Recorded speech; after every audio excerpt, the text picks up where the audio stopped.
یہ نبی کریم کو حیات النبی نہیں مانتے اور ان کے کمالات سے واقف نہیں ہے۔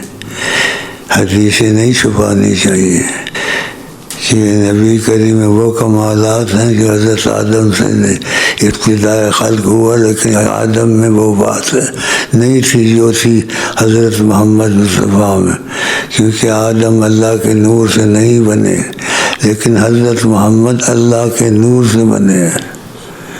تو فرق ہوا نہیں ہوا؟ آدم مٹی سے بنے ہیں اور رسول مقبول اللہ کے نور سے بنے ہیں، تو مٹی کجا اور نور محمد کہاں؟ اسی حدیث میں آتا ہے اللہ تعالیٰ نے اپنے نور سے ایک مٹھی بھری اور کہا کونی محمدن، اے نور تو محمد بن جا۔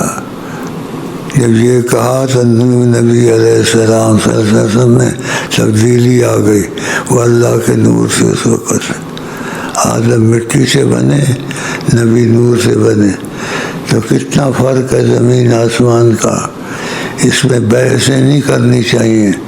علماء اپنی عقلیں دوڑاتے ہیں لیکن ان کو سمجھ نہیں آتی، اولیاء عقلیں دوڑاتے ہیں لیکن ان کو حضور کی رہنمائی سے سمجھ آتی ہے۔ اللہ جیسے میں، اللہ جیسے میں، یہ میں اظہار نعمت کیا ہے۔